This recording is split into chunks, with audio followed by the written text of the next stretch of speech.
Hi there, welcome to Systems Thinking Marin. This video is to give you a brief introduction to the wide world of systems thinking, specifically from the making the world a better place point of view. So, what is systems thinking? First, we're going to look at how Danella Meadows in Thinking in Systems defines a system. She says that a system has elements, like players on a team or students in a school, interconnections, like the rules of the game or the policies and procedures of the school, and a purpose or function, like winning the game or getting good grades or a degree.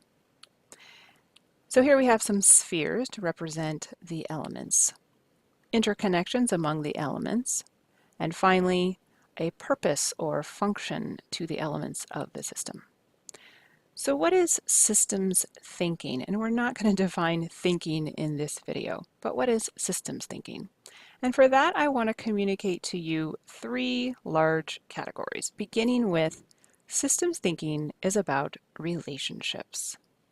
And that includes not only relationships between people, but also relationships between people and the environment, and also relationships between species, components, abstract principles, etc.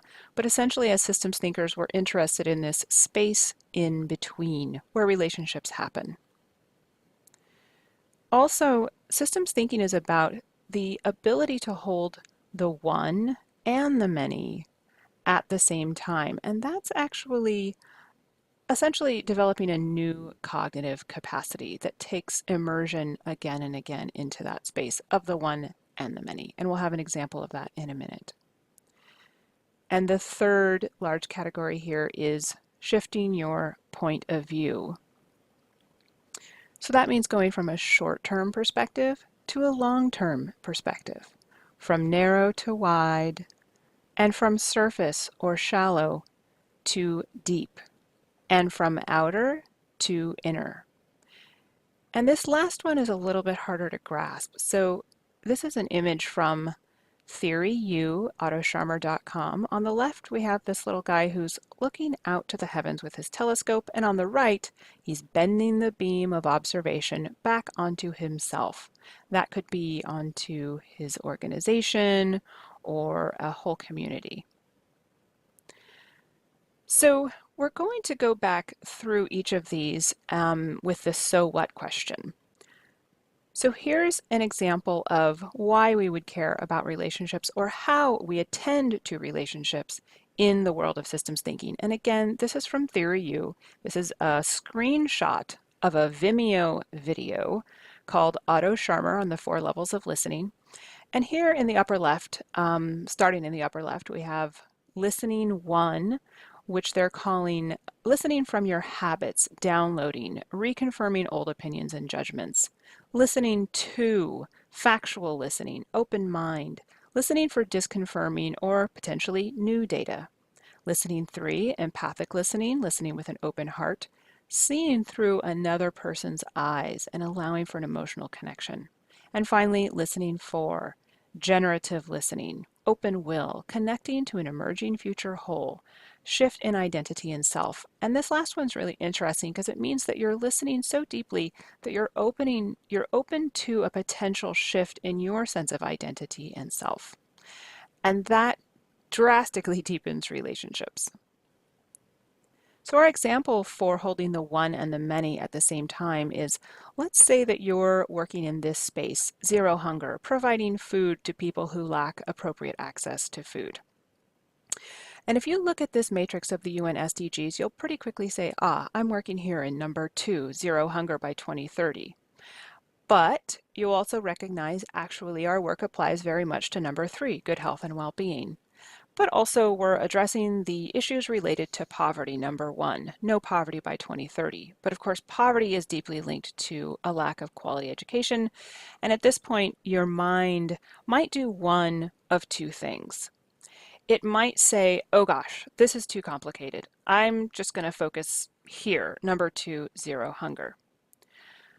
But if you carry out your work in this way, where you're really focused on just this space, you may inadvertently miss opportunities to help alleviate the issues that are related to any number of these other issue areas represented by these boxes. So for example, perhaps you have a small organization that helps alleviate hunger in your community, and yet you're not paying your employees a living wage, a wage appropriate to the area in which they're working. And perhaps because you're really focused on just meeting people's basic hunger needs, you may not be giving them food that's particularly nutritious. And you may be giving them food that's in some way, shape, or form is at least a product of, if not actually supports industrialized agriculture, which sprays pesticides, which of course is not good for human well-being, as well as number 15, life on land. And if it's wrapped in a lot of packaging, including plastic, it might be inadvertently contributing to the destruction of life below water. So that's the unpleasant version of being hyper-focused in just one space, taking a linear approach. So let's erase that and start again. You're working in a small organization that's contributing to alleviating issues related to hunger. But let's say you've heard about systems thinking and you decided to do some workshops where you gather diverse input from as wide a group of stakeholders as you possibly can. And you've come to this insight that localizing food systems is not only going to help with number 2, zero hunger, but also number 8, decent work and economic growth, because there's an opportunity here that when you localize food systems, you create jobs locally. And if you pay a living wage, then you help to alleviate the conditions that lead to poverty and people having to work multiple full-time jobs. So in this version, where you're focused on helping to localize food systems, you've created a positive feedback loop where each of these issue areas are intimately speaking with one another because of this shared work of localizing food systems. And you're likely to make friends with the climate action people who are also interested in localizing food systems, because local food means a much smaller carbon footprint for all of the food eaten in your area. And of course, the life on land people are interested in carbon sequestration, and that improves the soil, which leads to better quality agriculture. And of course, the sustainable cities and communities people are interested in localizing food systems, because localized food systems equals resilient communities. And on and on. There's opportunities throughout this matrix.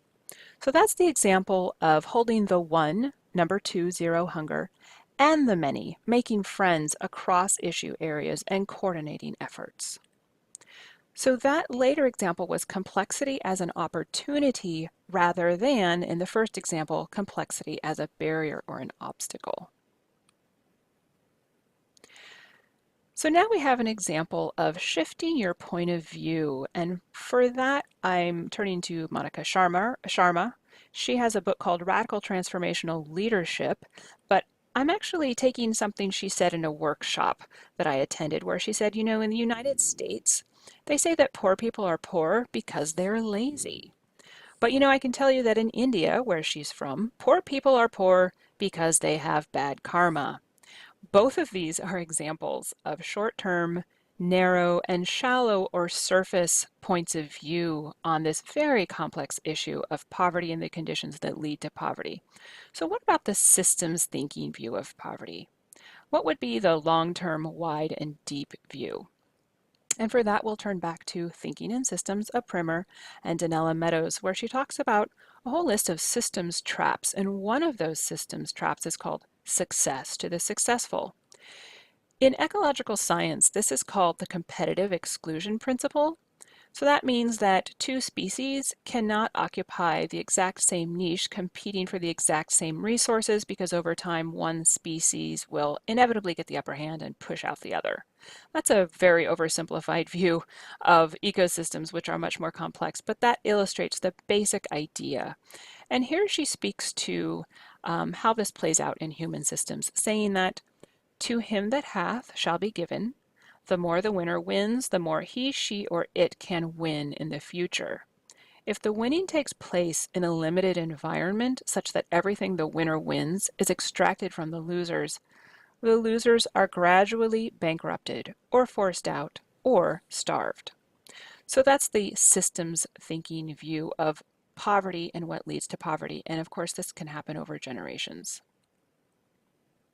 So to recap, systems thinking is about relationships, the cognitive capacity to hold the one and the many at the same time, and shifting your default point of view, not throwing out the analytical short-term perspective, keeping that and taking it out of the box when it's appropriate and then putting it back, having the default point of view being the long-term, the wide, and the deep, with this extra bonus one of having a view on oneself as well as being focused outside.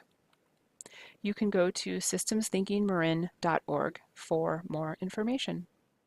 So thank you very much for watching this video on systems thinking, specifically from the Making the World a Better Place point of view from Systems Thinking Marin.